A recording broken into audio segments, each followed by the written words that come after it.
Hello out there, I'm the oldest nerd. Today on Farscape, the title indicates the problem that drives the plot. Nerve. It's about Erin having been injured in the previous episode. She thought she was all right, but an important nerve was severed that controls how the Sebacean body neutralizes toxins. It can only be repaired with a tissue graft from a compatible Sebacean. Without it, she has between 50 and 60 arns to live.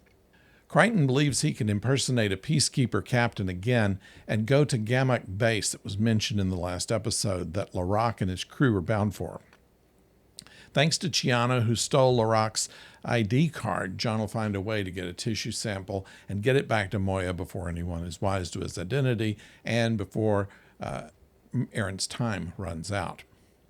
Unfortunately, just as he's about to get away, Scorpius saw that he was an imposter. We don't know exactly why. He just took a quick look at him and suddenly realized that he was not a Sebacean. They had him taken to the Aurora chair. Now, this is an instrument of torture and memory extraction. Suspecting that Crichton was a spy, Scorpius was pleasantly surprised to find that he had information that would help the secret base that was working on wormhole creation. How convenient is that?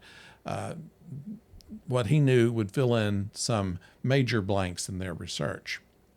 So, in this episode, we are introduced to Scorpius, also to Stark, who's another prisoner, driven apparently to the edge of insanity by the chair, who'll soon be another regular character, as will Scorpius. Scorpius, being half Sebacean and half Scaran, has a number of things that will be revealed later. Scorpius, as the descendant of two warring races, is an outsider to all and equally dangerous to Crichton, if not more so than Crais. We also see Crais. He's been called in to aid with the interrogation, and Galena, who was once part of Crais's crew back in the episode about the Zelbenian. That was a derelict peacekeeper base ship. She fell for John back in that episode, and now she's stationed on Gamak base, and she's able to help John again in his deception.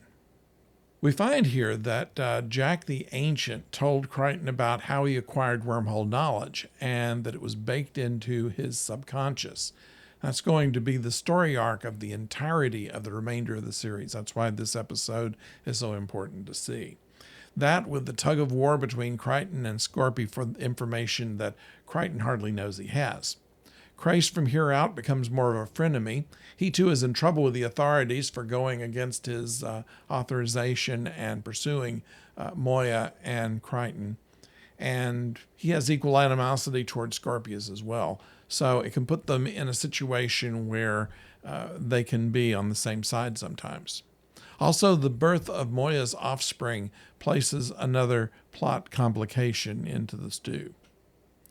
As in the best of Farscape episodes, Crichton makes a number of pop culture references. The comfy chair from Monty Python, Danger Will Robinson from Lost in Space, references to Monty Python's Spanish Inquisition sketch, Diamonds Are Forever, Cool Hand Luke, Nosferatu, and Yogi Berra.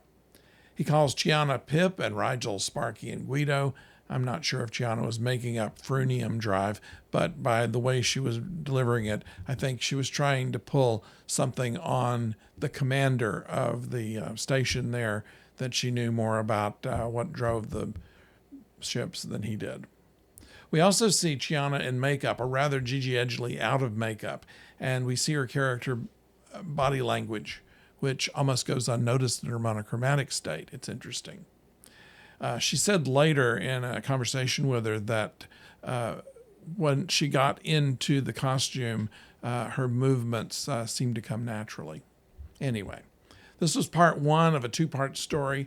While we know from the outset that Erin will not die and that Crichton would get away, we're still left wondering at the end of this cliffhanger what will happen to Galena, what will happen to Stark, and to Crais. So, kudos to the acting all around. Ben Browder made you think he was in the greatest pain of his life without losing his sense of humor. Wayne Pigram as Scorpius is so matter-of-factly evil. Chiana is a flirt and a thief, but she can also kill if it serves her purpose. This is the best use of the Chiana character since she was introduced. She doesn't give free samples. On Moya, we see Dargo's compassionate side. It proves in stark relief that the crew are more than shipmates, but close friends. In many ways, this is the beginning of Farscape, the previous episodes being a prologue into the galaxy of Sebaceans, Lux and Hynerians, Delvians, and all the others through the eyes of a human outsider. Following episodes will be richer, scarier, and have more depth in characters and story. Hope you'll continue to follow our reviews. If you like them, please subscribe and leave a like. It costs you nothing and will do us a world of good. Coming up this Thursday, Professor O and I will review Ed Wood and Plan 9 from Outer Space. We hope that you'll join us. And until then, don't go far.